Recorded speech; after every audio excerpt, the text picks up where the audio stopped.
Hello everyone. Now you will do the question number 6.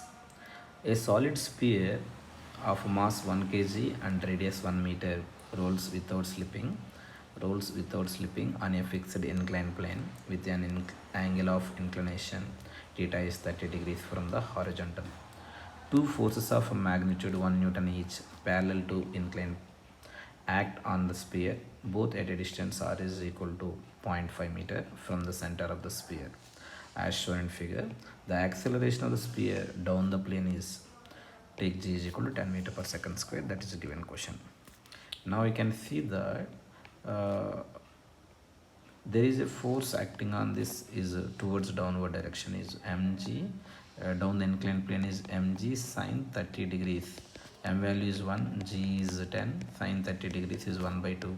We can see here 5 Newton force is acting. And upward force, whatever force they have given is 1 Newton upward direction, and one more force is there which is acting 1 Newton force downward direction. The distance is given 0.5 here also from center 0.5 meter. Now you can see net downward force is acting is 5 Newton and 1 Newton. Up the plane force is 1 Newton force is there. So downward force is greater than the upward force.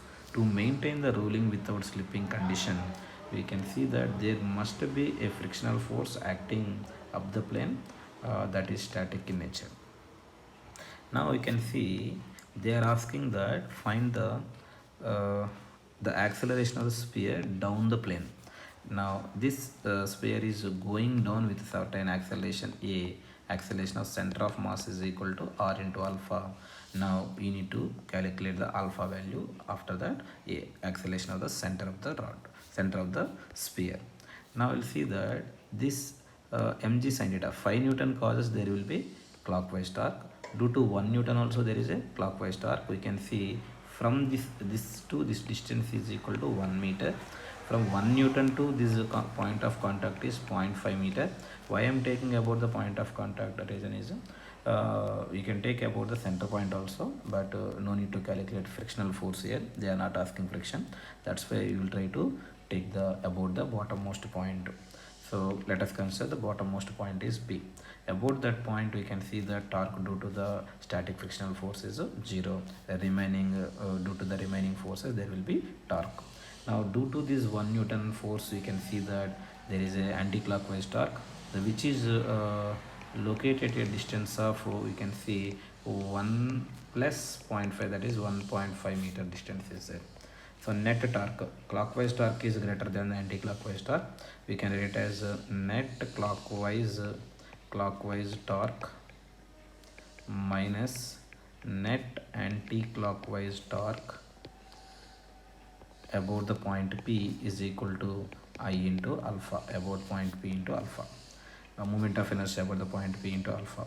Net downward torque 5 into perpendicular distance is 1 minus plus and 1 into 0.5. There are the two forces are there. One is 1 Newton and 5 Newton, both I wrote.